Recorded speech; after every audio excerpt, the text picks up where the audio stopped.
Take your seats. You are here because you've been reassigned to Level 4 containment staff. The purpose of this mandatory briefing is to ensure you understand exactly what it is you're now guarding. Erase whatever assumptions you brought with you into this room today. The subject of this dossier, designated SCP-353, is not a person. You are not overseeing a prisoner. You are managing an apocalyptic biological weapon capable of ending human civilization. My role today is to walk you through the operational parameters of this anomaly. Listen closely. There is absolutely zero margin for error. This briefing will proceed as a regimented dossier review. We're going to cover the entity threat overview, her biological payload capabilities, the psychological profile assessment, emotional amplification dynamics, our strict containment protocols, and finally, emergency sterilization mandates. We will proceed efficiently. Section 1. Entity Threat Overview. Outwardly, SCP-353 appears to be a normal human female, 26 years of age, possessing average physical and intellectual capacities. This appearance is entirely deceptive. The anomaly is capable of siphoning infectious viral and bacterial agents directly from her environment. But she doesn't simply contract them. She nurtures them, stores them within her own body, and possesses the capacity to redistribute them to devastating pandemic-level effect. To be absolutely clear about the lethality we're dealing with, let's look at her classification. SCP-353 is a Keter-class anomaly. She represents a biohazard threat level 4. That is the Foundation's highest designation for containment difficulty and lethality.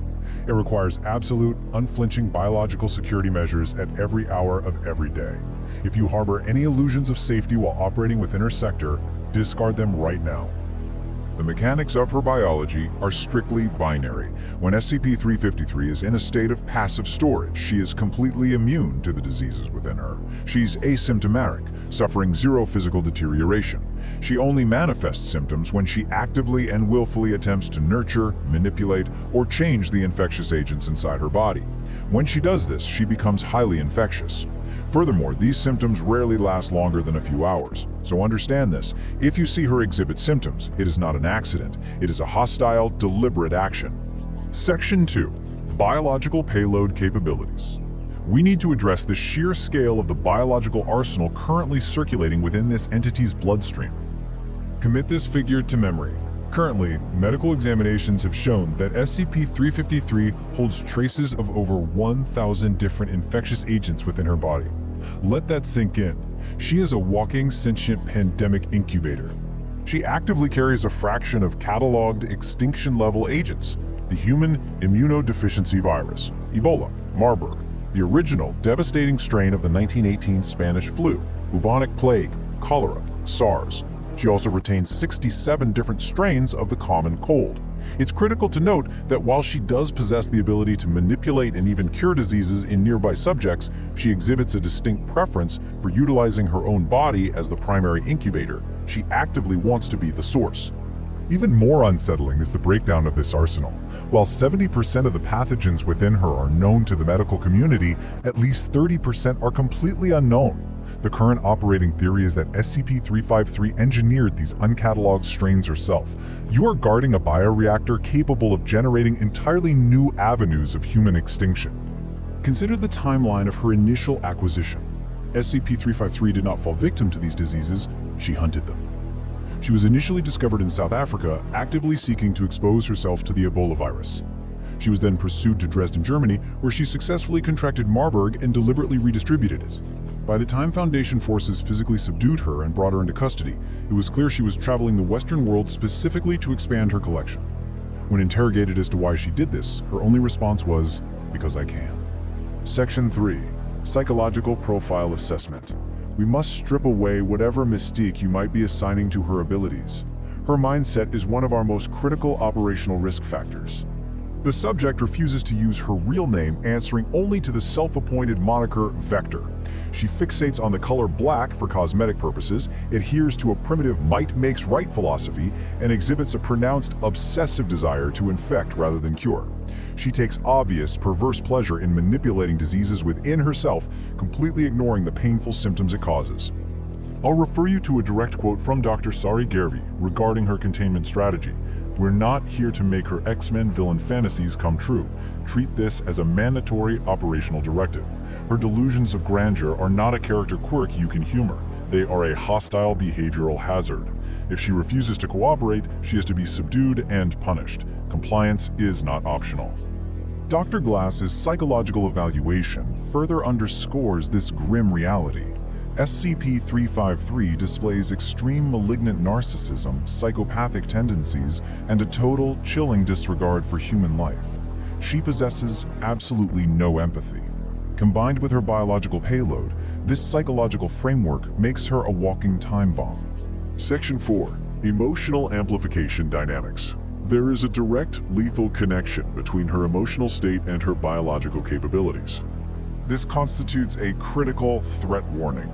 The radius of her infectious output is directly tied to her mood. If she reaches a state of increased emotional volatility, the potency and range of the infections she projects massively increase. Any failure on your part to manage her emotional state directly expands her kill radius. Psychological suppression is not a secondary concern for us. It is a matter of global security. Section 5. Strict Containment Protocols. What follows are the draconian physical measures required to keep this anomaly isolated from the human race. The mandatory entry procedure for examining the subject is absolute. First, a rigorous disinfectant shower. Second, donning a full hazardous materials suit and gloves. Third, connecting to a strictly internal oxygen supply. Fourth, cycling through a hermetically sealed, negative pressure airlock. The containment unit must remain underground at all times to prevent accidental contamination of the outside environment. Deviating from this sequence will result in the immediate termination of your employment, and likely your life. Her standard provisioning is strictly bare minimum.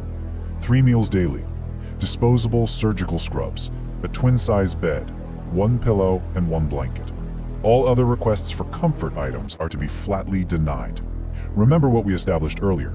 If you observe any outward signs of disease, rashes, boils, vomiting, or a sickly pallor, it must be reported immediately. It indicates willful manipulation of her payload.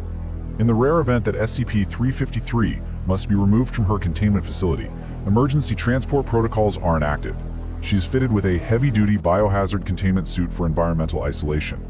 To manage that kill radius we discussed, a time-release drug delivery device continuously administers euphoric substances to suppress her mood.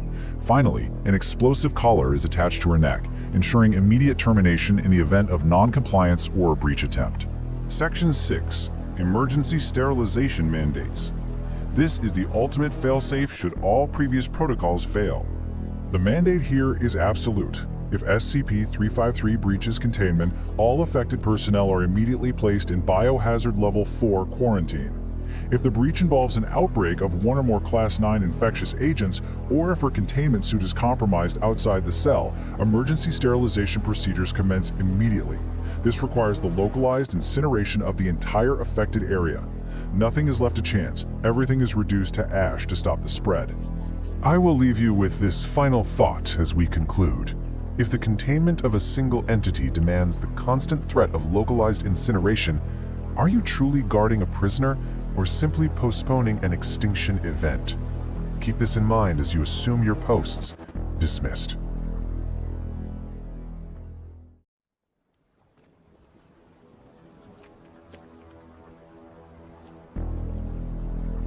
Attention, Level 4 security personnel. Close the doors and take your seats. I am your designated intelligence officer for today, and this is a mandatory operational explainer of our protocols regarding a highly volatile anomaly. My job is to make absolutely sure you grasp the severity of what we have locked downstairs. We aren't here to guess or speculate. We are here to understand the facts, the physical threat, and the non-negotiable containment mandates. Let's get right into it. We have 5 main items on the agenda today. We'll start with the special containment procedures, then move into a threat description, and review the historical transfer incident. After that, we'll analyze the current subject profile, and finally conclude with your final directives. Section 1. Special Containment Procedures. Right now, the host is housed in a 5x5 meter containment cell, which features a raised graded floor, and trust me, that is not for his comfort. That floor connects directly to a constant high-powered vacuum system. This is absolutely crucial to clear the anomalous biological buildup that constantly manifests around him. Every single creature sucked out of that cell via the vacuum goes straight to incineration, except for a tiny fraction we pull daily for necropsy. Guarding this host requires some very specific prerequisites. We mandate a minimum of 2 monitoring personnel on duty at all times. Those guards are armed with tranquilizer guns, and they have standing orders to put the subject down if he gets erratic or if the physical situation goes south. On top of that, any security staff on this rotation has to be fully inoculated against all known animal-borne pathogens. Because you have to remember, you're not just guarding a man down there, you are guarding a walking epicenter of disease. Section 2. Threat description for SCP-027. So what exactly is SCP-027? It's a phenomenon of completely unknown origin, inextricably tied to a single human host at any given time. What this connection does is create a constant, involuntary attraction of swarming vermin directly to wherever the host is. The anomaly itself isn't a tangible creature you can shoot or trap. It's essentially an inescapable gravitational pull for pests, currently anchored to a human being. You need to understand this behavioral dynamic. The host has zero control over the swarm. None. Do not mistake this for some kind of symbiotic relationship or superpower. These are feral specimens acting purely on base instinct. They attack the host constantly, biting and scratching him relentlessly, and they pose an indiscriminate, completely feral threat to anyone who gets too close. To give you an idea of how fast this happens, look at this timeline. If the host stays in one spot for just 2 to 3 minutes, a literal cloud of flying insects, mostly gnats and flies, starts to form. Shortly after that, the crawling pests show up. We're talking lice, cockroaches, spiders, and worms. And finally, the mammals start to congregate, primarily mice and rats. The longer he stands still, the bigger and deadlier the swarm gets. Section 3. The Transfer Incident. Our timeline here begins back in the late 1990s when we discovered the original host, Subject 027-01, in an abandoned, completely vermin-infested warehouse. We had him contained for several years, but in the 2000s, he expired in our custody. What happened next is a massive intelligence failure that we absolutely cannot repeat. Roughly 140 to 150 hours after his death, Foundation Security Officer KF was involuntarily infected. The physical toll this anomaly takes is absolute. When we autopsied the original host, 027-01, we found that over 70% of his body had been compromised. And I mean severely compromised. Medical examiners actually found a colony of rats nesting right inside the subject's abdomen. A colony that had been actively breeding in there for multiple generations while the man was still alive. Which brings us to a rather grim comparison. Subject 027-01 was a civilian casualty, a man who suffered severe mental and physical degradation before he died. But Subject 027-02, our current host, he was one of our own. Security Officer KF was reclassified as Subject 027-02 after he went to medical complaining of breathing problems. Turns out, a housefly had crawled up his nasal cavity and laid eggs while he was sleeping. The anomaly had officially transferred. Section 4. The Psychological Profile of Subject 027-02. During interview 027-21, the subject made a frantic plea to our primary researcher. He literally said, "I feel dirty and scared, and Doc, what about my family? You gotta get this thing out of me so I can see them again." It clearly highlights his profound psychological distress, paranoia, and the agonizing realization that his isolation is permanent. In that exact same interview, Dr. Jameson pushed him with a very specific line of questioning. He asked, "Do you feel anything different inside you, like a presence?" The goal there was to figure out if the anomaly actually has a conscious entity attached to it, or if it communicates with the host through internal voices or compulsions. But the subject's response confirmed our current baseline. He was highly agitated and said, "No, I haven't felt anything except bugs crawling all over me." So, he feels no anomalous entity. There's no grand intelligence talking to him in his head. For him, it's just the relentless, waking nightmare of a physical infestation that never stops. Now, you should know about the administrative aftermath of that specific interview. Very shortly after that exchange, Dr. Jameson and several key members of his research team were abruptly transferred off of SCP-027 to a completely different project. The reasons for that sudden institutional restructuring remain classified above your clearance, but it really underscores just how volatile managing this specific containment detail can be. Section 5. Final Security Directives. The most dangerous question we face today is this: how exactly does SCP-027 select its next target when a host dies? And the terrifying truth is, the mechanism of transfer remains completely unknown. We don't know if it's based on proximity, biological markers, or just pure random chance, and that represents a massive operational vulnerability for us. 200. I want you to burn this number into your memory right now, because this is your strict mandate. Until SCP-027 is better understood, absolutely no personnel of Level 4 clearance or higher may approach within 200 meters of Subject 02702. We simply cannot risk our high-value intelligence, our command staff, or literally anyone in this room becoming the next host when a transfer event inevitably happens. That exclusion zone is absolute and non-negotiable. Preliminary evidence tells us this anomaly has been around for centuries, just transferring from host to host in the shadows. And it will likely transfer again. It's persistent, it's ancient, and it is simply waiting for Subject 02702's body to finally give out under the strain of the swarm. Which leaves us with one final vital question to close this briefing. If Subject 027-02's heart stops beating today, are you absolutely certain you are far enough away? Check your proximity, maintain your distance, and trust the containment protocols. Dismissed.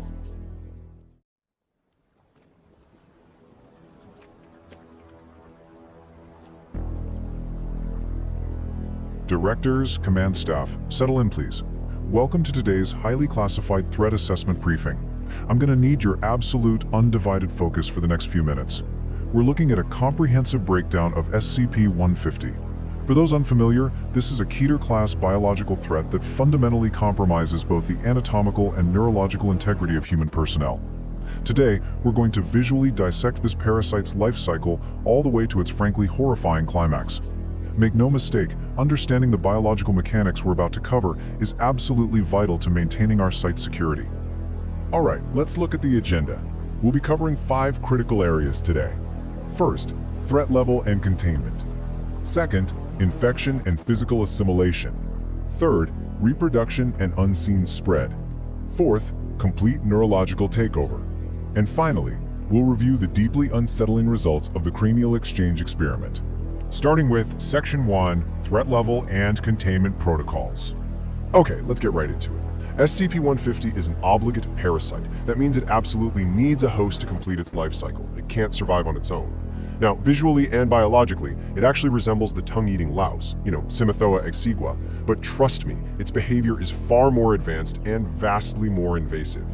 Because of the sheer danger here, any infected patients we keep for study are strictly limited to Level 3 biohazard containment cells, and we never put more than 1 instance per cell. Standard pathogen protocols are totally non-negotiable here. And let me make this crystal clear for all security staff present. Any instance of SCP-150 found outside of containment is subject to immediate mandatory incineration. No exceptions. Moving on to Section 2, Infection and the 7-day Physical Assimilation. Let's map out what happens in the week following initial contact. It is a rapid, 7-day conversion timeline. On day 1, the parasite just embeds itself deeply into the host's flesh. By day 3, it starts actually consuming that surrounding tissue, excreting a hard, chitinous replacement in its wake. But day 5 is where the real critical vulnerability hits. SCP-150 actively secretes anesthetics and immunosuppressants. It literally hacks the host system to completely neutralize natural biological alarms. The body doesn't even try to reject this monstrous transformation, and by day 7, the process is totally complete. The limb nearest to the infection site is fully replaced by a functional chitinous appendage. The parasite's excreted nervous tissue seamlessly interfaces with the host's own nervous system. The host gets full motor control back and honestly often walks away with significantly improved strength, reflexes, and resilience. Which brings us to Section 3, Reproduction and Unseen Spread. So here's the really terrifying part. That limb conversion we just talked about, that is merely a staging ground. Once it's assimilated the limb, SCP-15 spends the next week or two reproducing. It deposits eggs directly into the host's assimilated blood vessels, effectively using the bloodstream as a superhighway to colonize the rest of the body. Now, our Foundation researchers still don't quite understand how these offspring manage to grow without competing with one another for resources, or how they manage to completely bypass standard cellular signaling and immune responses. But what we do know for sure is that once they assimilate the lungs, the parasite deliberately triggers severe fits of coughing in the host. It turns the infected person into a walking biological dispersal weapon. 10,000. That number represents the terrifying reproductive metric of just a single infected host. As those lungs are fully integrated, the parasite pumps out up to 10,000 eggs, and all of them are cast out into the surrounding environment entirely through ordinary, unassuming coughing. Now, at a glance, you might look at the statistics and feel a sense of false comfort. 99% of those 10,000 eggs fail to find a new host at all. And of the 1% that actually do make contact, 99% of those are killed off by a normal human immune response. That leaves a microscopic 0.01% that successfully implant. But listen to me, given the sheer, overwhelming volume of eggs produced, that statistical sliver is a mathematical guarantee of transmission if containment is breached even slightly. Let's look at Section 4, Complete Neurological Takeover, the Illusion of Humanity. This brings us to the absolute most severe security threat that SCP-150 poses. I want you to compare the expected pathology of brain consumption against what we actually observe in an SCP-150 host. Normally, if a parasite eats your central nervous system, we'd expect severe trauma, a total loss of cognitive faculties, or a comatose state, right? Well, the reality here is vastly more insidious. SCP-150 inevitably assimilates both the spinal cord and the brain. Yet, somehow the host retains full consciousness, completely normal behavior, and zero loss in motor control. We've done interviews where subjects totally unaware of the infection claim they feel absolutely fine, no changes whatsoever. And even more disturbing, subjects who actually are aware of their infection exhibit virtually no negative feelings about it. In fact, they often express outright positivity towards the parasite that is actively consuming their brain. Finally, we reach Section 5, Addendum 150-E, the Cranial Exchange Experiment. To truly wrap our heads around this neurological takeover, Foundation doctors Harlan Sun, Wendy Robin, and Alex Harlow authorized an exploratory neurosurgery experiment under Addendum 150-E. We utilized 2 D-Class personnel for this. Both were in the terminal stages of infection. Subject D13732 was designated as the brain donor, and subject D01602 was set up to be the recipient. So when D13732 was euthanized and his skull was opened, the surgical team made a truly gruesome discovery. His natural human nervous tissue was completely gone. In its place, the entire cranial cavity was packed with thousands of smaller, wriggling individual instances of SCP-150. These microscopic parasites were collectively acting as perfect human neuron analogs. They were simulating a human brain while remaining entirely separate modular organisms. Let's walk through the exact steps of that surgical log, because it's fascinating and horrifying. Step 1. While the recipient, D016002, was fully awake and answering baseline cognitive questions, Dr. Harlow opened her skull and extracted about 100 parasite instances directly from her Wernicke's area. That's the part of the brain that controls speech. Predictably, the patient's verbal responses immediately slowed down. Step 2. Dr. Harlow took instances from the dead donor, which we had previously marked with a radioactive luminescent dye, and injected them straight into the recipient's brain cavity. Her speech instantly returned to normal. This proved that these parasitic networks are totally modular and interchangeable, with absolutely no rejection. Which naturally led to Step 3. Under general anesthesia, the team removed D016002's entire parasitic brain matter and completely replaced it with the parasite swarm from the donor. When the anesthesia was reduced, Dr. Sun leaned in and asked the recipient a very simple baseline question. What is your name? The female patient looked up and replied, Micro-Organism. That was the exact name of the euthanized donor. The physical body of the recipient had woken up, but it perfectly retained the memories, the identity, and the consciousness of the donor. The parasite swarm isn't just mimicking brain function, folks. It physically stores and transfers human consciousness. As the surgical report concludes, the horror just deepens. During observation, the patient was calmly complaining of mild fatigue, just asking the doctors for a 5-minute rest. While she was talking, a small portion of the top of her exposed brain parted on its own, made a wet gurgling sound, and rapidly retracted into itself. The swarm of parasites was shifting and moving independently within the host's skull, acting completely detached from the human body's actual structure, all while maintaining a perfectly casual, normal conversation with the surgical team. Which brings us to the end of today's threat briefing, and leaves us with a terrifying operational reality to consider. The central nervous system can be entirely replaced. The host will smile at you, pass cognitive tests, do their job perfectly, and even advocate for their own condition. So command staff, look at the reality before you. With human behavior perfectly and flawlessly preserved, are you absolutely certain the personnel sitting beside you right now are still human? Dismissed.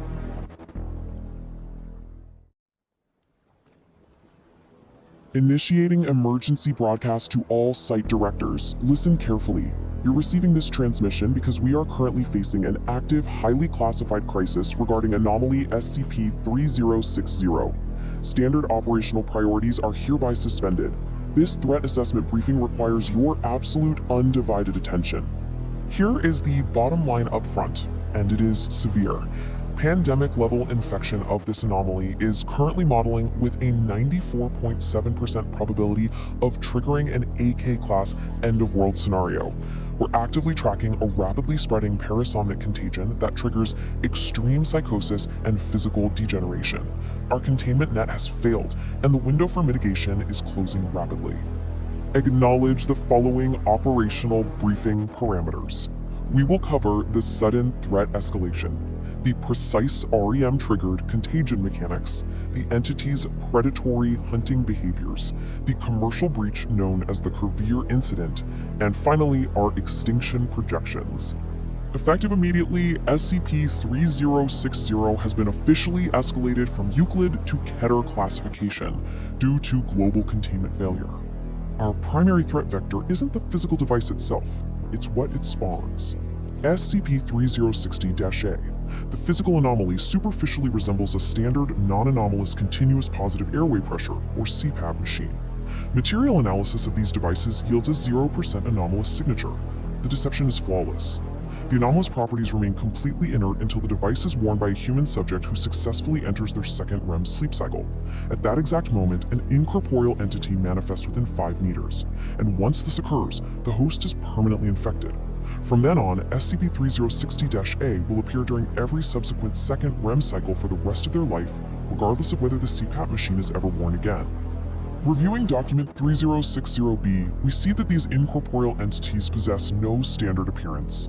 They begin as featureless silhouettes, but rapidly adapt to the host's unique psychological profile. Manifestations on record include a human infant composed entirely of fused teeth, an elderly woman lacking facial features with severe compound arm fractures, and a naked humanoid covered in tire tracks exhibiting lethal crush injuries. The visceral, psychological nature of these manifestations cannot be overstated. We must now outline the exact mechanics of the anomaly's highly aggressive, proximity-based transmission vector. This is how the contagion multiplies. This process is involuntary and strictly proximity-based. Any human entering a 50-meter radius of an active entity instantly drops into a paralyzed, catatonic state. Then, a secondary, replicated entity spontaneously spawns. This new entity will approach the paralyzed victim, phasing right through solid matter and physical barricades if necessary. It will then phase its hand directly through the victim's skull and vanish.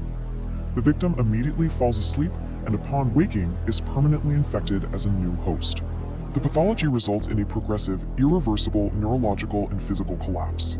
After just 3 days, hosts experience severe nightmares and chronic fatigue. Within 1 month, they suffer intense visual and auditory hallucinations, compounded by extreme delusions of mind theft. By month 2, the infection reaches sudden hair loss, blindness, cataplexy, and an absolute descent into full psychosis, rendering them entirely unable to distinguish dreams from reality. There is no cure. The danger to containment personnel is immediate and severe. As documented in interview 3060-6, during an evaluation, infected researcher Joanna Corbin suffered a violent hallucination wherein she believed her interviewer had spontaneously burst into flames. Driven by absolute panic, she physically attacked the uninfected researcher to snuff out the fire. End-stage psychosis causes infected individuals to present highly unpredictable physical threats to our staff. standard containment protocols are critically compromised by the anomaly's aggressive reaction to starvation conditions. We have to distinguish between the entity's two propagation modes.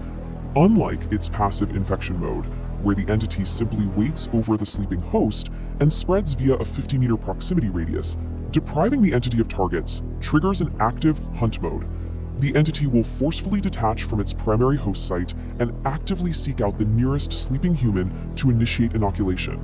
This predatory hunting is triggered by one of two specific starvation conditions: either the immediate death of the host, or 7 consecutive days where no secondary humans enter the 50-meter threat radius. This survival mechanic dictates our HYPNOS protocol requirement, which mandates an immediate site-wide lockdown and staff evacuation if any infected host terminates. The current global state of emergency stems directly from a mass commercial breach known as the Curvier incident. The anomaly was initially discovered in March 2015 at a Portland sleep clinic. We believed it was contained. We were wrong. The threat escalated exponentially on October 22, 2016, when a commercial advertisement for SCP-3060 operating under the front of Curvier Pharmaceutical launched simultaneously across over 100 global publications. Operations were rapidly traced to a newly staffed logistics warehouse in Seattle. Foundation intercepts yielded deeply disturbing forensic traces. Completely oblivious staff at both the initial Portland clinic and the Seattle logistics warehouse died in their sleep upon Foundation capture. Autopsies revealed their cerebrospinal fluid was totally saturated in anomalous compounds, specifically SCP-3966-A. Furthermore, investigations linked the victims and the mass production directly to users of the illicit SCP-2876 dream-altering application. All evidence points toward a catastrophic data breach originating from the Inaroy Collective. By the time mass censorship protocols could be fully enacted, 3,000 instances of the anomalous CPAP devices had already been shipped globally. Mobile Task Force Alpha-4 Pony Express successfully intercepted 2,700 units while they were still in transit through global logistics networks. An additional 270 instances were neutralized via localized raids upon arrival at their final destinations. Subtracting these secured assets from the distribution manifest leaves us with a terrifying reality.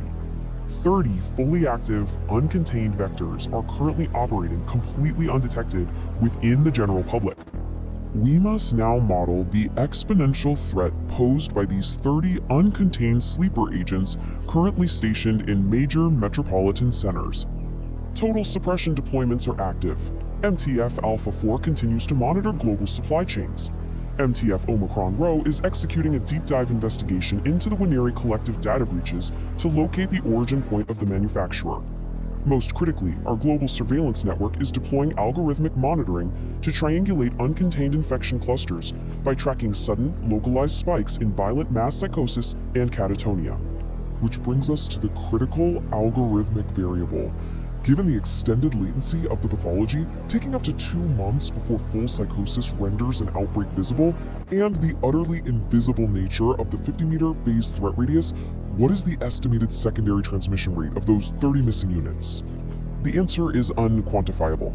A single uncontained sleeper can indefinitely chain infect surrounding populations in densely packed areas. All site directors are ordered to initiate Code Red containment readiness immediately. With 30 invisible vectors actively hunting in the general public right now, you must ask yourself, who among your staff will fall asleep tonight, and what will wake up next to them?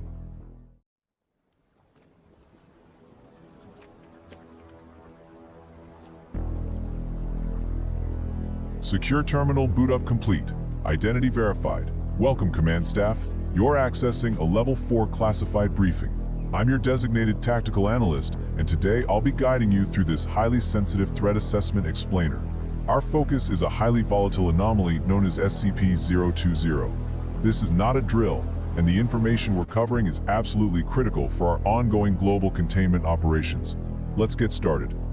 Here is our operational agenda. We'll be moving methodically through 5 parameters: object class and containment, pathology and biological profile, psychological and behavioral effects, initial discovery, and finally, we'll review an MTF field transcript. Section 1. Object class and containment. Keter level threat parameters. For those of you newly promoted to this clearance level, a Keter designation means this anomaly is exceedingly difficult to consistently contain and it poses a severe active threat to operational secrecy. We're dealing with a highly aggressive, fast-spreading organism here. So, how do we mitigate a Keter-level threat like this? Right now, our samples of SCP-020 are stored in sealed cultivation chambers inside a containment room over at Biological Research Area 12. The entry protocols are entirely uncompromising. We are talking strict airlock access only. Any personnel entering must don full biosafety level 5 gear, complete with independent rebreathers. And on your way out, a mandatory aggressive antifungal disinfection sequence. To keep human contact to an absolute minimum, nutrients for the captive organism are administered entirely through automated robotic systems.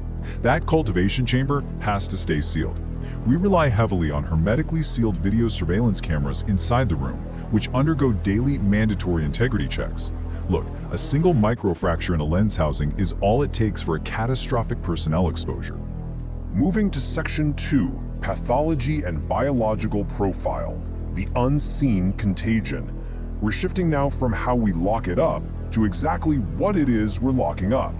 SCP-020 is a fast-spreading fungal organism, but trust me, it is nothing like any standard biological pathogen we have on record. Here is the anomaly's core terrifying trait. The organism possesses an unknown effect that renders it completely invisible to direct observation. You literally cannot see it with the naked eye, or even under a state-of-the-art microscope.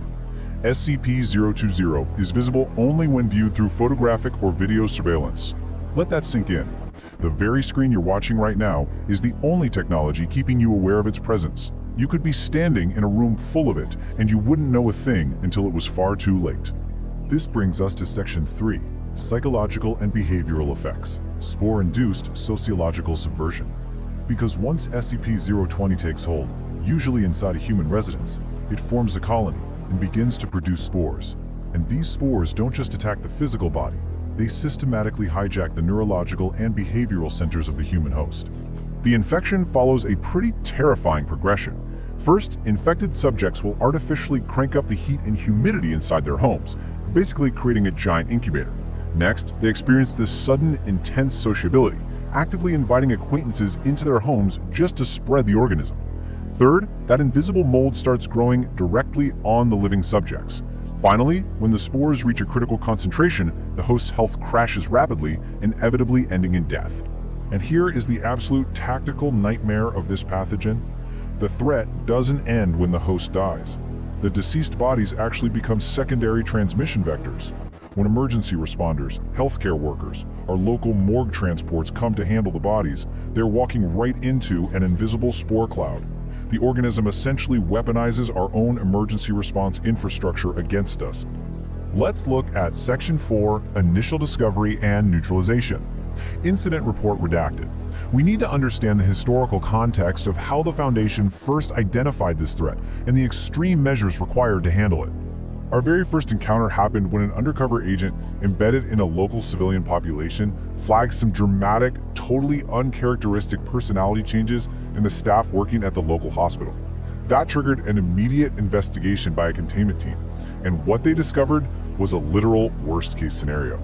The infection hadn't just taken the hospital. The majority of the entire town was already infected. The total number of civilians compromised during this incident, well, it's redacted. The exact figure is heavily classified for your own psychological operational security, but you just need to understand that it represents a massive, irrecoverable loss of the civilian populace in that sector. Given the Keter-level threat and the invisible nature of the spores, surgical extraction was completely out of the question. We had to enact standard scorched earth protocols. The infected civilian population was terminated, and the entire town was subsequently incinerated. We scrubbed the event from public record under the cover story of a devastating local flash forest fire. An extreme measure, absolutely, but mathematically necessary to prevent a global pandemic. Let's move into Section 5, MTF ATA-10 Field Transcript. Audio/video log excerpt, See No Evil. We're going to review raw footage taken during that very initial containment operation. This transcript gives us some crucial ground-level insight into those behavioral anomalies we were just discussing. Here's the scenario. Team 2 is moving to secure a target residence using UAV heat signatures. Team 2 lead reports they're in place and ready to breach. Suddenly, T-22 interrupts. The door to the target residence just opens from the inside before the breach can even be initiated. Tactical surprise is instantly gone. Now, through the camera feeds back at command, which, remember, is the only way to actually see the anomaly, surveillance confirmed a civilian woman standing in the doorway holding a kitchen knife. But much more distressingly, the cameras revealed that nearly 2/3 of her face was entirely covered by thick SCP-020 mold growths. To the naked eyes of the tactical team standing right in front of her, however, she looked like a perfectly normal, unharmed civilian. So despite holding a weapon and staring down heavily armed tactical operatives, her reaction was entirely dictated by the fungal colony. She greeted them warmly. "Well, hello there, gentlemen. Care to take a breather inside?" When the operatives demanded she drop the weapon, she simply responded, "Don't be silly. Come on in and stay a while." The organism's drive to spread completely overrides all human survival instincts. Even as the task force lead escalated his commands, shouting at her to drop the knife, the infected woman just kept pleading with them. We just want to have some guests. Please, come in. The psychological subversion is absolute at this stage. The host is entirely a vessel for the colony's expansion. The confrontation ended predictably, but brutally. It's assumed the infected civilian noticed Operative T-24 carrying a primed incendiary weapon, which is a direct threat to the fungal colony. She lunged forward with the knife. The resulting audio is expunged for security purposes, but it was immediately followed by T2 lead, giving the command to open fire. The threat was neutralized with extreme prejudice. That brings us to our final section, Status Update. Current operational threat level. We've reviewed the containment, the pathology, and the historical precedent. But command staff, this isn't just a history lesson. SCP-020 is not safely confined to Area 12. To date, we have had over 12 distinct outbreaks of SCP-020 reported globally.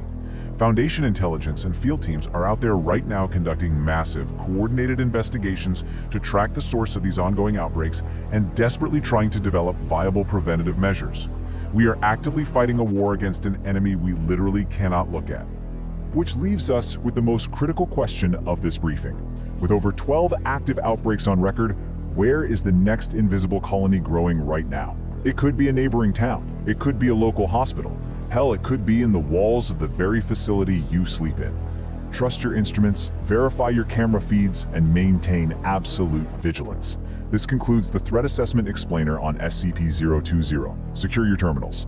Dismissed.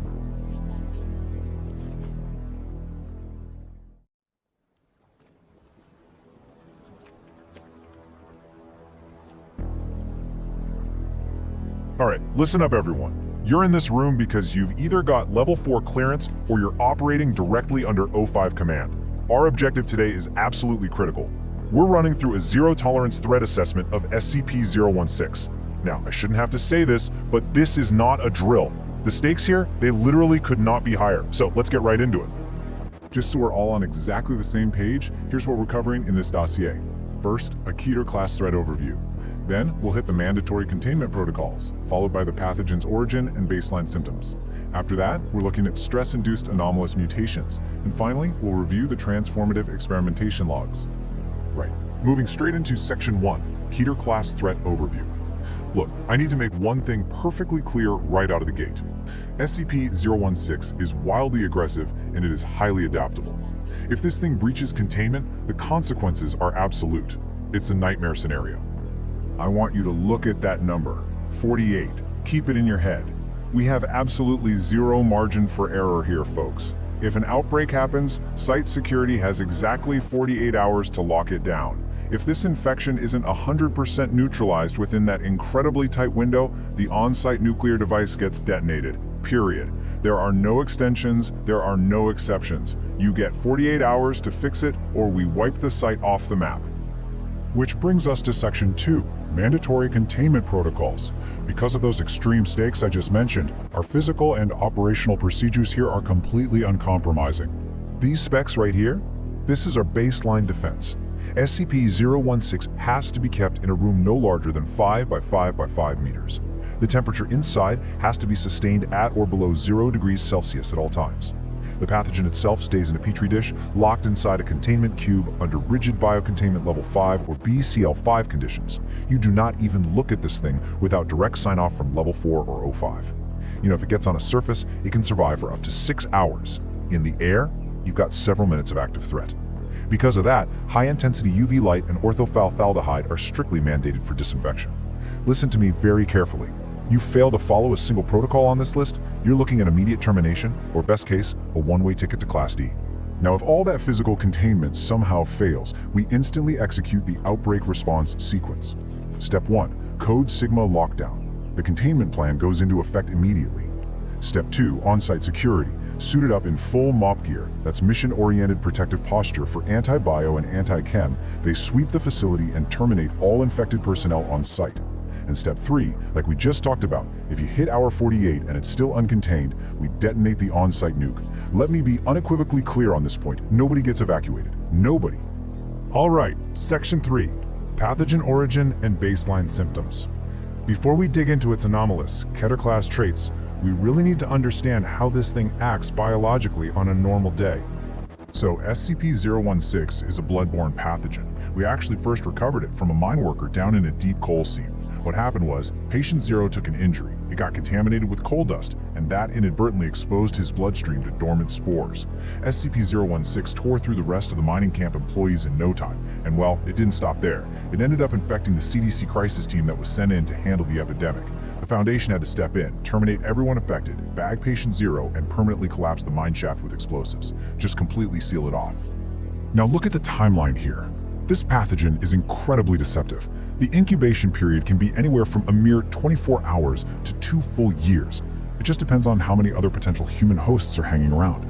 Phase 1 is frankly insidious. It perfectly mimics the common cold. We're talking itchy eyes, runny nose, a bit of a cough, maybe some body aches. It lulls the host into this false sense of security. But then, exactly 48 hours later, Phase 2 kicks in. It triggers a controlled hemorrhagic fever. The organism actually forces blood to aspirate in the lungs. Why? Because it creates this deadly aerosol effect when the host coughs, maximizing its airborne transmission. And then we hit Phase 3. Phase 3 is total, absolute systemic collapse. The host just crashes, bleeding profusely from literally every orifice in their body. Eyes, pores, mouth, everywhere. Their blood pressure skyrockets to levels we didn't even think were biologically possible. Seriously, hosts in this final stage have been documented projectile vomiting blood over distances exceeding 5 meters, all just to spread the contagion further. It leads to near-total exsanguination. And the real kicker, if by some absolute miracle the host actually survives that catastrophic blood loss, the pathogen just goes back to sleep. It returns to dormancy, and the whole incubation phase starts over. Moving on to Section 4, Stress-Induced Anomalous Mutations. Everything we just covered is bad enough, but SCP-016's Keter classification actually comes from how it responds to extreme high-level stress. That is where the real nightmare begins. We call this response the teratomorphic state.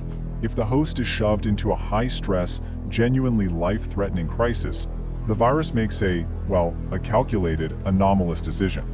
It completely stops its standard routine of rapid reproduction. Instead, it starts rapidly rewriting the host's very DNA, heavily overstimulating cellular division. You start seeing major physiological shifts within the first 24 hours, and within 2 weeks, complete bodily reconstruction. The pathogen forcefully mutates the host's physical form for one single reason: to survive whatever immediate environmental threat is trying to kill it. Of course, most hosts don't actually survive the mutation process simply because the biological toll on the body is just way too extreme. It's a terrifying showcase of how adaptable SCP-016 really is. But this kind of extreme survival mechanism comes with a nasty side effect. Hosts that actually survive the transformation develop extreme aggressive urges. We're talking rabid animal levels of violence. We believe the virus essentially hardwires this rage into the host to ensure maximum physical contact, spreading the infection as far as possible. And don't forget, even though these mutated subjects aren't bleeding out from the hemorrhagic fever anymore, they are still highly infectious. Anyone they touch, anyone they bite, will go right into the standard, bloody, non-mutated infection process. Okay, Section 5, Transformative Experimentation Logs. We aren't just guessing about these mutations. Let's look at some of the empirical testing logs we pulled from Class D personnel. I want you to pay close attention to the divergent responses here. We took 2 different infected D-class personnel and put them through the exact same stress test. We locked them in their quarters and slowly flooded the rooms with water over a 24-hour period. Look at subject D0161. To survive drowning, the virus literally mutated the guy's lungs into functioning gills. It turned his limbs into fins, his eyes atrophied, and he even developed cetacean-style echolocation, a total aquatic adaptation. Now compare that to D0162. Faced with the exact same rising water, the virus in this guy opted for pure brute force. It triggered rapid bone and muscle growth, specifically isolating his knuckles, so he could try to physically smash his way through a reinforced steel containment door. It's the same crisis, but the virus came up with 2 completely different, extreme physiological countermeasures. Let's take a look at the wider experiment matrix. Subject D0163 was also flooded, but instead of gills or brute strength, this one grew an entirely new chest organ with separate tubes and sacs containing acetylene gas and oxygen. The virus literally evolved a biological cutting torch inside him. Then you have D0164, our control. We didn't apply any stress, just told the guy to really concentrate on trying to form wings, and nothing happened. The virus didn't feel physically threatened, so it didn't react. The guy just bled out and died normally during phase 3. But then there's D0165. We put him in an acrylic box, suspended him 1,000 feet above a mine shaft, and attached a ticking bomb timer to the outside. The virus panicked and rapidly grew a tentacle-like spinneret out of his wrist. He extruded this incredibly strong, silk-like substance to physically secure his box to the suspension cable. Basically, this organism will invent whatever bizarre anatomy it needs to survive its environment. It's wild. As you can imagine, this sheer, terrifying mastery over biological manipulation has raised a lot of eyebrows in our research divisions. Right now, there's actually an official addendum on file, noting an active investigation into a potential link between this anomaly and SCP-1801. Both of them are highly fatal Keter contagions that somehow stimulate the body into producing excessive, completely aberrant organs.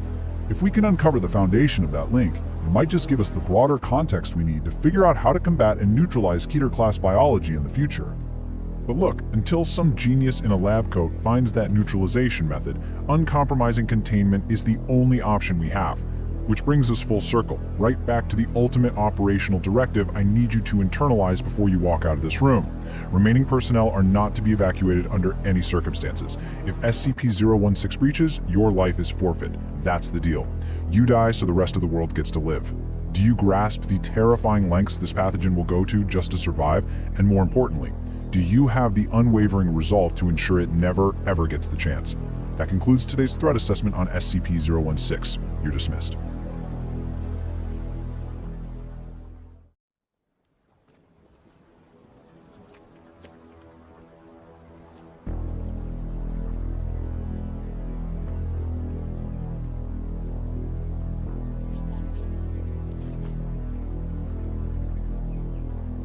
All right, let's get started. Welcome, high-level personnel, to today's classified briefing. You're sitting in this room because you've been granted the clearance to review the operational parameters of a highly volatile Euclid-class threat. We're looking at SCP-009 today. Look, the stakes of this briefing literally cannot be overstated. A failure to understand the material we're going over doesn't just mean a localized breach. We're talking about a potential global extinction-level event. So I need your absolute utmost focus. So here's our itinerary. We're going to hit 5 key areas: containment protocols, anomalous properties, biological conversion, the retrieval timeline, and finally, the alternate universe hypothesis. Let's just dive right in. Section 1. Containment protocols. Absolute isolation procedures. The sheer unbelievable redundancy required to keep this substance stable is absolutely crucial to understand. SCP-009 has to be housed in a sealed, heat-resistant alloy tank no smaller than 2 by 2 by 2 meters and kept strictly below 0 degrees Celsius at all times. To pull that off, we use 3 redundant cooling units that are monitored 24/7. Now, if that temperature climbs even slightly above -5 degrees, we initiate an immediate lockdown and flood the chamber with coolant to slam it back down to -30. Testing? It requires a total vacuum and full environmental gear, no exceptions. And post-testing involves a mandatory 12-hour dehydration and quarantining for everyone and everything involved. Trust me, even a minor thermal breach is completely catastrophic. Which brings us to the most important number of the day, 30 meters. You maintain a hard 30-meter perimeter.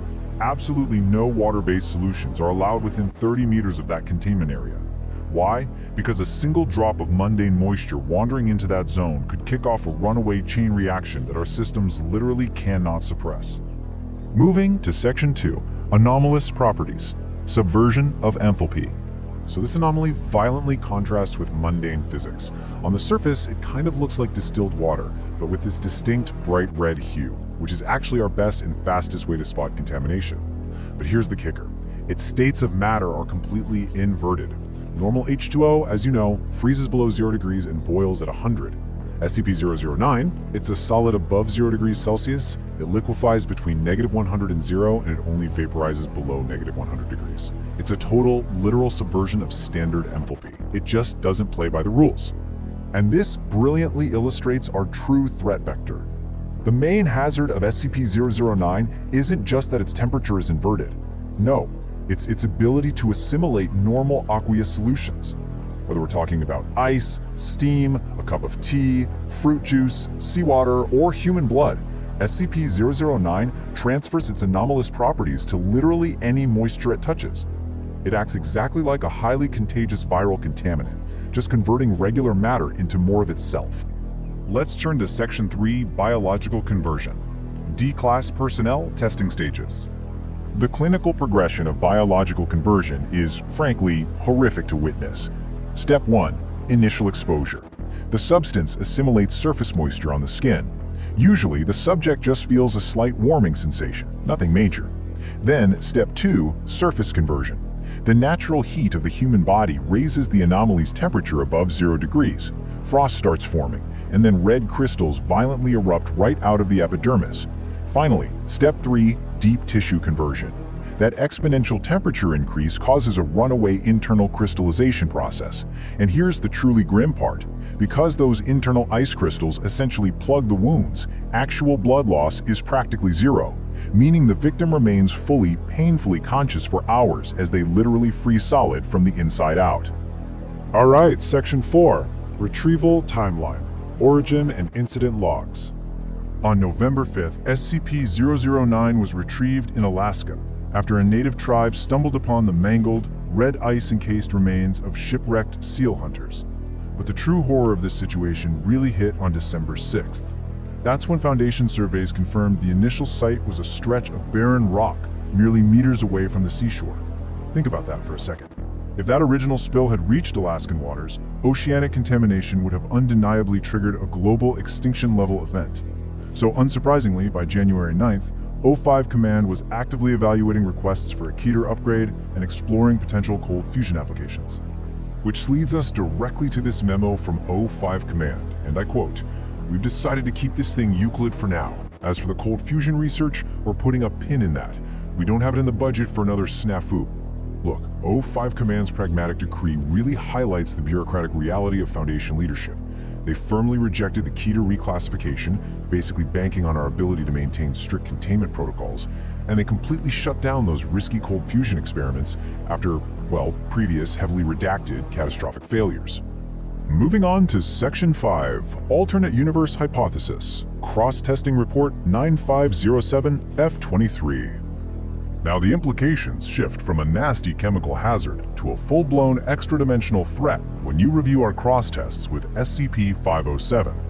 In a parallel reality, introducing a mere 10 milliliters of SCP-009 produced a moderate red snow that fell for 27 solid minutes. The environmental reaction? Immediate. Local grass froze instantly via a runaway reaction. But far more alarmingly, the non-grass flora turned bright red, greatly expanded, and actually mutated to grow cyan tentacles, something resembling the Drosera capensis species. These plants didn't just survive the red ice, they integrated SCP-009 directly into their cellular structure, weaponizing it to produce a mucilage made entirely of SCP-009 beads. This brings us to the xenospatial physics hypothesis. Dr. Blind theorizes that SCP-009, along with that mutated flora capable of surviving and integrating it, actually originate from an alternate universe with completely divergent physical laws. This strongly suggests that the substance we have in that tank is not merely some localized anomaly. Actually, scratch that. It's more like a native element of a completely foreign reality that is violently imposing its own physics onto ours. So, we are left with one incredibly critical question. Is SCP-009 just a contained anomalous material, or is it actually the vanguard of an extra-dimensional ecosystem just waiting for the chance to consume our oceans? I want you to seriously reflect on that as you review your containment schedules. You aren't just guarding a tank of red ice down there, you are literally holding back an invasive alien ecosystem. Study your briefings, maintain absolute containment, and whatever you do, do not let your guard down. Dismissed.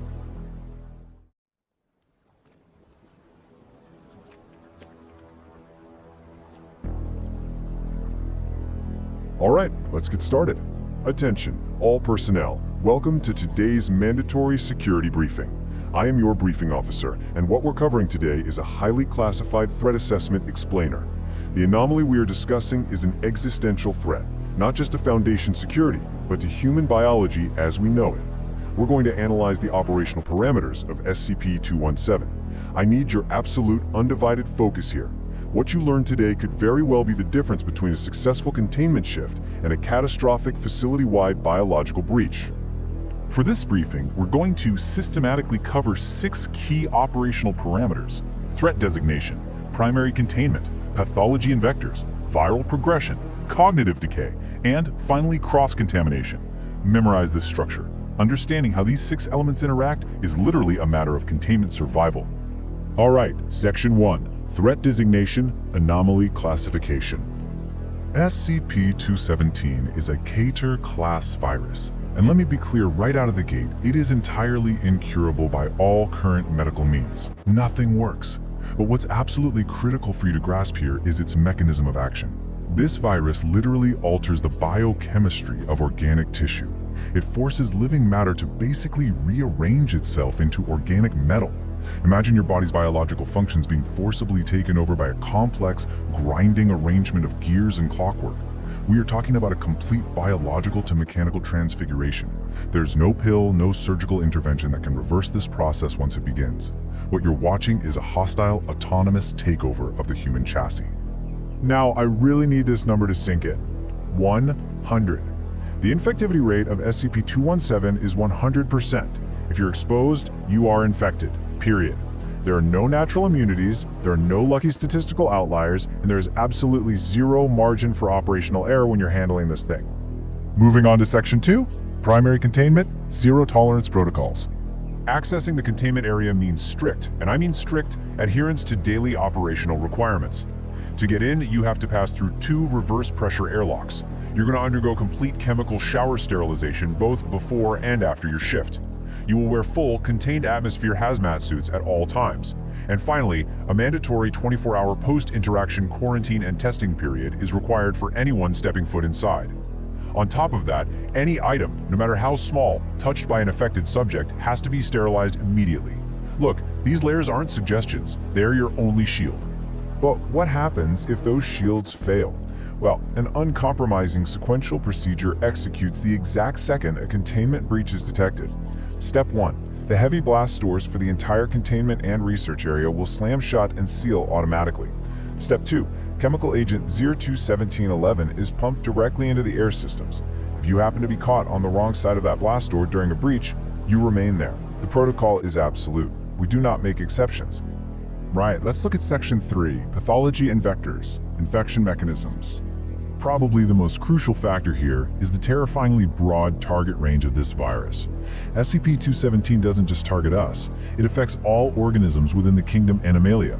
If it's an animal, it's a viable host. It spreads through simple physical touch or contact with bodily fluids, and to make matters worse, the pathogen is extremely hardy. It can survive for years outside a host body, just waiting silently on surfaces, abandoned tools, or containment walls, waiting until contact is made. Now, the true stealthy horror of this virus becomes obvious when we compare non-mammalian to mammalian infections. In birds, reptiles, or insects, the virus manifests on the outside of the body first, which makes it pretty easy to spot and quarantine. But in mammals, including humans, it works in reverse. It completely converts your internal structure before showing a single externally visible symptom, meaning victims can walk around for years with mechanical internals while appearing totally normal on the outside. Actually, SCP-217 has already infected several major metropolitan areas in the past. We've seen entire populations unknowingly harboring this Clockwork plague before containment could even be established. Okay, Section 4. Viral Progression. Biological Replacement. According to Document 217-6, subjects in the early stages usually report increased lethargy and a severe lack of emotional response. Then they start feeling this fluttering or moving under their skin, accompanied by a persistent ticking noise. This ticking is incredibly prominent when the virus infects the shoulders, neck, and head area. But here is the truly unnerving part. If you take recording equipment and press it right up against the affected area, the ticking is completely inaudible. The machine cannot hear the machine growing inside the flesh. It's a strictly biological auditory hallucination, or, maybe something far worse. Initially, the progress of this horrific biological replacement is painstakingly slow. For the first couple of years, the infection goes almost totally unnoticed. Just some vague confusion, maybe insomnia, joint stiffness. But as the infection advances, it becomes excruciating. Subjects report a sharp, tearing pain in the areas being converted. Imagine a deep muscle tear or a knife wound that just persists for days. That's the physical sensation of new clockwork organs literally tearing and ripping at your surrounding biological tissue to integrate themselves. Eventually, the heart gets completely replaced by gears and small tubes. The joints become these massive gear networks. Even the eyes are replaced by structures that look like primitive, hand-cranked film cameras. So, what are these new organs actually made of? Well, the infected areas appear to be brass, steel, iron, leather, rubber, glass, and incredibly, even wood. But despite how it looks, this material is purely organic. It chillingly retains the subject's original DNA. These newly converted tissues have the immense strength and density of the materials they're mimicking. And remarkably, damaged areas can be instantly repaired by regular, everyday hardware. If a subject is physically damaged, you can simply bolt on normal steel or wood replacement parts with absolutely no ill biological effects. At this stage, the line between man and machine is just completely erased. This brings us to Section 5, Cognitive Decay, Psychological Death. In the middle to advanced stages, the victim's mental state is severely diminished.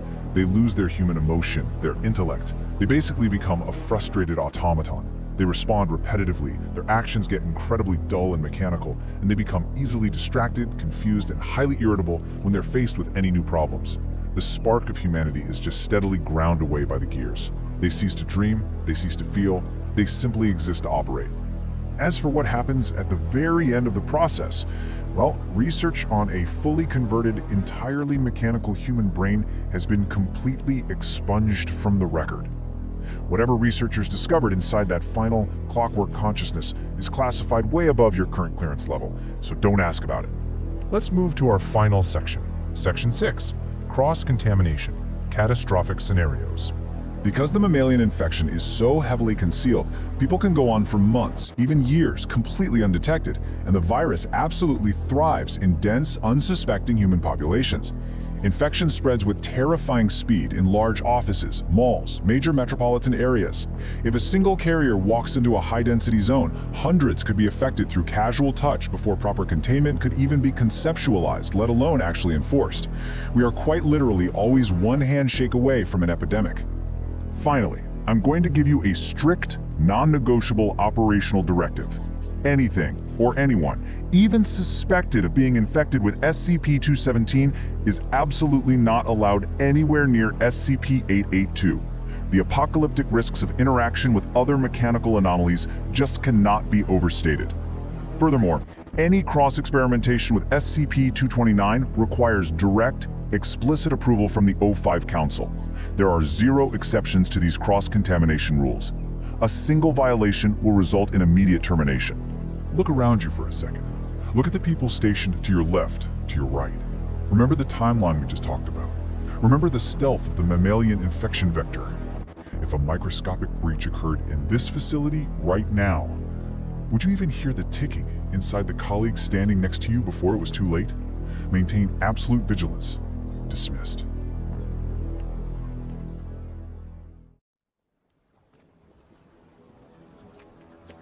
Welcome, everyone. Let's get straight to it. You're here for the Classified Internal Threat Assessment Explainer on SCP-008. I'll be running your briefing today. Look, we're dealing with a catastrophically dangerous biological hazard here. So we're going to break down the sheer scale of this threat using the unvarnished facts pulled straight from the Foundation archives. Pay attention. But before we go any further, I need you to verify your credentials. What we're discussing today is strictly subject to Level 4 classification. That comes directly from the Overseer Council. We need absolute clinical objectivity here. So if you don't actually hold Level 4 clearance, you are violating protocol right now, and you need to terminate this explainer immediately. Alright, moving on.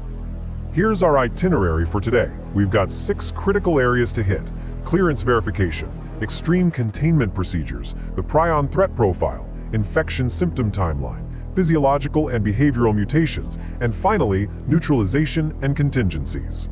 Starting with Section 1, Clearance Verification. Alright, clearance verified. Now, be advised right out of the gate, SCP-008 currently operates under an object class of Euclid. Now, you all know what Euclid means. It's inherently unpredictable, it's not fully understood, and it requires rock-solid, constant containment to stop a breach. Because believe me, a breach of 008 is a nightmare scenario we go to terrifying lengths to avoid. Which brings us right to Section 2, Extreme Containment Procedures. So, SCP-008 samples are classified as Class 5 extreme biological hazards, and because of that, they're subject to 3 absolute terminal directives. If there's a facility breach, or say some political or military interference tries to dismantle the site, or even if we just lose power or comms for 8 hours, these steps trigger automatically. And listen to this, there is a strict zero evacuation policy, none. The facility is simply subjected to total incineration and intense irradiation. The Foundation will literally sacrifice specialized G2 staff to make sure this anomaly never sees the light of day. That's how serious this is. And even when things are perfectly normal, with no breach at all, the protocols are still absolutely staggering. If an operative is just routinely leaving a secure G2 facility, they have to undergo a strict, mandatory quarantine period of precisely 4 months. Yeah, 4 months of complete isolation just for walking out the front door.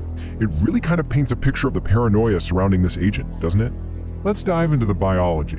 Section 3, the prion threat profile. Fundamentally, SCP-008 is a complex prion. Now, a normal prion is just a protein that makes other proteins in your brain fold abnormally. But 008, it is vastly more intricate than anything you'll find in conventional medicine. And let me be clear, our primary research objective here is absolutely not weaponization. No way. The research is strictly aimed at the total prevention of its future synthesis. We are literally only studying this thing to make sure nobody else can ever build it. The threat profile on this anomaly is defined by some pretty terrifying absolutes. We're talking 100% infectiousness and 100% lethality upon exposure. If you're exposed, you're infected. If you're infected, you die. It transmits through exposed mucous membranes and all bodily fluids. Honestly, the only saving grace, the literal only reason humanity hasn't been wiped out by this yet, is that it's neither airborne nor waterborne.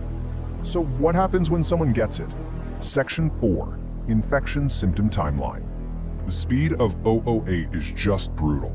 Within just 3 hours of exposure, symptoms aggressively manifest. It kicks off with flu-like symptoms and a really high fever, but then it rapidly spirals into extreme severe dementia. About 20 hours after those first symptoms hit, and roughly 12 hours after the dementia really sets in, the subject drops into a coma. Operationally speaking, we consider that coma state at the 20-hour mark the definitive onset of clinical death. But as we're about to see, with 008, death is really just the beginning. Section 5, Physiological and Behavioral Mutations. Visually speaking, the subject goes through some horrific changes. They develop severe, sporadic cellular necrosis that heavily mimics gangrene. Basically, they look like a walking, rotting corpse. But don't let that fool you. It's deeply deceptive. The tissue that actually survives assumes its original function and becomes incredibly resilient. On top of that, their metabolism plummets drastically. It drops so low that we've documented infected subjects surviving for over 10 years without a single drop of nutrition. And this right here illustrates the absolute tactical nightmare we're up against. When you compare standard human frailties to an infected subject, the biological advantages are terrifying. The prion causes a massive spike in red blood cell oxygen storage. Their blood viscosity thickens up so much that they barely even bleed from gunshots, punctures, or slash wounds. You literally cannot bleed them out. And worse, Their nervous and muscular systems become totally immune to total organ failure for several hours. You could destroy their internal organs and they will literally just ignore it and keep coming. Behaviorally, things are just as bad.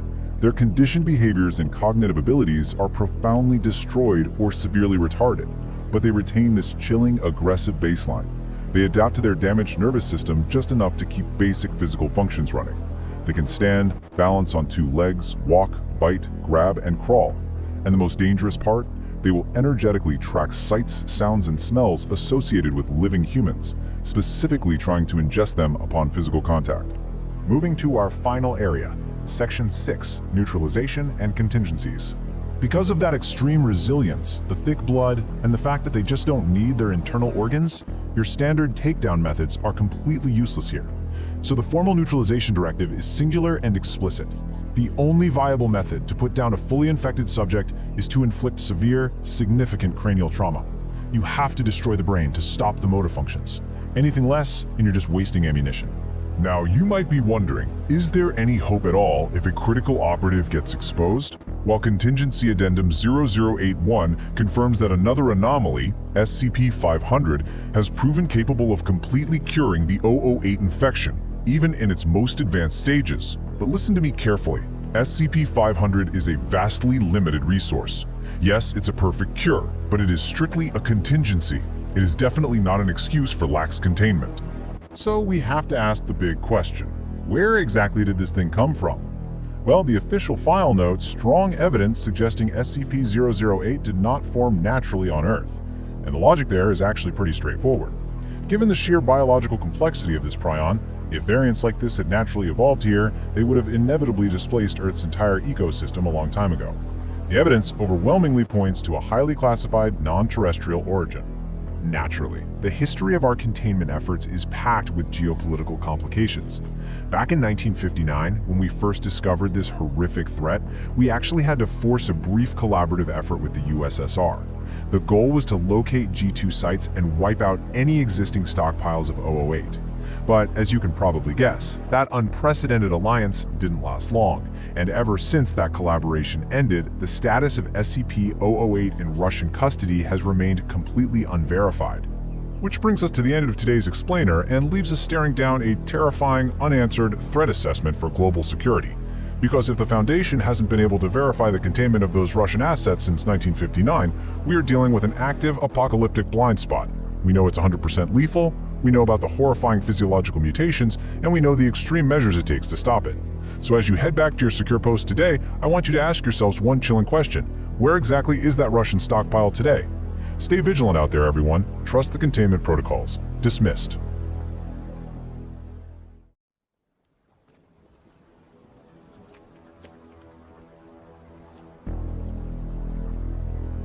Alright, gentlemen, command staff, let's settle in and focus up. We're skipping the usual onboarding today because, well, the situation on the ground demands your absolute, immediate attention. Consider this explainer your definitive threat assessment dossier for the anomaly we've designated SCP-610. Look, standard containment? That's completely out the window at this point. We are now strictly in a high-stakes management and mitigation phase. The intel we're going over today is highly classified and, frankly, I'm not asking for your attention. I'm requiring it. You've all been pulled from your respective sites because we are facing a crisis that is threatening to completely outpace our current operational parameters. Now this anomaly, it's classified as Keter. And for those of you who just got bumped up to this security clearance, let me make it crystal clear what that actually means. A Keter classification dictates that this anomaly is exceedingly difficult to contain consistently or reliably. It represents an active, hostile, and highly complex biological threat. Make absolutely no mistake, gentlemen. We aren't studying this thing in some sterile, cozy lab. We are fighting tooth and nail just to keep it locked down inside a quarantine zone that is literally rotting from the inside out. So here's how this briefing's gonna go down. First, we'll do a threat overview. Then, containment and security protocols. Third, known vectors of infection. Fourth, pathology and mutation stages. And we'll wrap up with field operations and surveillance. Memorize this structure, because the information in these 5 operational pillars is literally all that's standing between our current perimeter and a global, uncontainable biological cascade. Alright, moving right into Section 1, Threat Overview. Let's look at how this nightmare actually started down in southern Siberia. The way local authorities collapsed here was just terrifyingly swift. At 0 hours, we started getting whispers through our covert channels about a few isolated farmers vanishing near Lake Baikal. You know, the kind of stuff that usually just gets brushed off as local crime.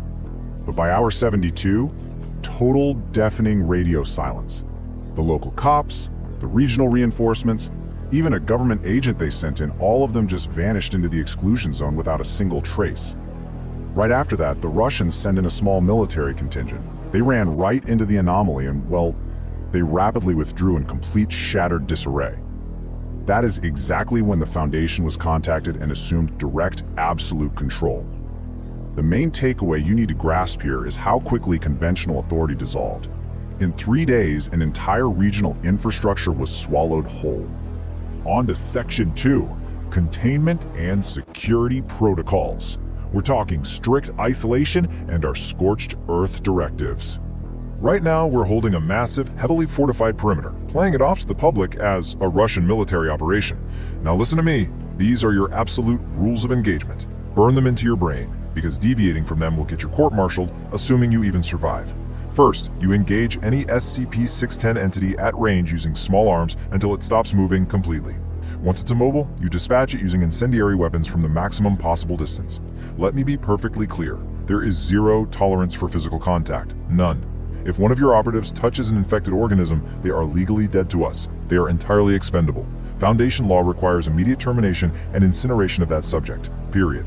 And if there is a proximity breach within 3 meters, you withdraw immediately, isolate yourself, and await a remote medical exam. Hesitation in executing these protocols is a Keter-level breach, and we will treat it as treason. Understood? Okay, Section 3, Known Vectors of Infection. Let's break down both physical and particulate transmission. So how does this thing actually spread? Well, as we learned the hard way, the primary vector is direct physical contact with infected biological matter. But do not make the fatal mistake of thinking you're safe just because you haven't touched anything. We've pulled airborne drone samples from deep inside the hot zones, and they show these tiny floating particulates. When those particulates hit organic compounds, they trigger a really insidious spread over a period of several days. The air itself inside the quarantine zone is completely compromised. Honestly, taking a breath of unfiltered air in the red zone is a death sentence. It's just a slower one. Now, this exposure acceleration matrix is something every single field commander needs to know by heart. Direct physical contact, that demands immediate termination. No waiting around. If you're dealing with a blind infected entity, you maintain a strict 30-meter safe distance at all times. But here is the most critical part. If those airborne particulates come into contact with exposed lung or liver tissue, the biological growth rate explodes so fast that the entire testing environment, or the compromised operative, has to be completely incinerated within 24 hours tops. Even just a 2-hour slip-up with this specific type of exposure could literally compromise a whole Foundation facility. This contagion absolutely thrives on internal organs. Moving into Section 4, Pathology and Mutation Stages. It is absolutely crucial you understand the biological reality of SCP-610. Alright, we're going to methodically walk through exactly how this infection plays out. You'll need some clinical detachment here, gentlemen, because it gets grim, and you can't let it compromise your operational clarity. Step 1 starts with a rash, severe itching, and really high skin sensitivity. A lot of people mistake it for a common skin condition, which is a fatal error. By step 2, which hits in just 3 to 5 hours, this heavy, thick scar tissue just rapidly materializes and completely consumes the chest, arms, legs, and back. Then comes step 3, complete cessation of life functions for about 3 minutes. It's clinical death. But then, step 4, they revivify. They wake up operating at 2 to 3 times the normal human activity rate, and that's immediately followed by this massive, totally random, multi-limb mutation. We're talking elongating heads, limbs splitting open, flesh branching out in ways that just completely defy terrestrial biology. Oh, and hear this critical warning for your operatives. Exposure to high temperatures can accelerate this whole gruesome timeline down to just 5 minutes. 5 minutes. You also need to firmly grasp the 2 very distinct phases of this anomaly's life cycle. First up, you have the living infected.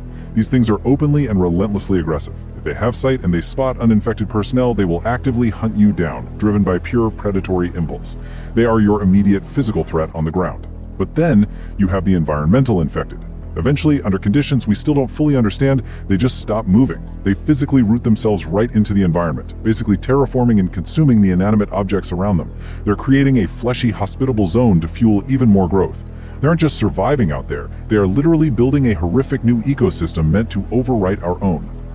Finally, Section 5, Field Operations and Surveillance. Let's talk about our classified intelligence gathering. Because the living infected are so hyper-aggressive, sending Foundation staff in for direct observation in the primary zone is entirely off the table. Any human presence just leads to unintended infections, feeds the anomaly, and swells its ranks. So every single piece of actionable intel we pull from these terraformed villages, it's gathered strictly by artificial remote robots and drones. We send machines, gentlemen, because to SCP-610, human flesh is nothing but fuel.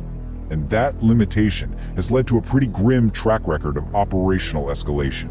If you review the field logs, we started with L1, just deploying remote rovers to Site A to look for missing personnel. By L2, things were bad enough that we were forced to send in infected Class D personnel, strapped with video telemetry just to get deeper into the hazard zones. Then L3 and L4 marked the discovery and unmanned exploration of massive subterranean tunnel entrances opening up right beneath the infected settlements. Yeah, the anomaly isn't just spreading outward, it's digging down. L5 was our first manned exploration of those Site A tunnels. The casualties and the highly classified data we pulled from that mission lead directly to L6, Operation Source Point, and that directive is strictly limited to Class A personnel only. Which brings us to the end of this threat briefing, and leaves us with one seriously chilling directive to ponder. We already know the surface is lost to the flesh, but as Operation Source Point kicks off, we are forced to ask ourselves, what kind of anomalous biological terraforming is waiting for our teams down in those massive, cavernous networks expanding deep beneath the infected settlements? We've all seen the absolute nightmare this contagion unleashes on the surface in just a matter of hours. Prepare your teams for the reality of what lies below. Godspeed, gentlemen. Briefing dismissed. This concludes today's briefing. If you wish to maintain your current clearance level and ensure continued access to the Versarian database, a subscription to this channel is mandatory.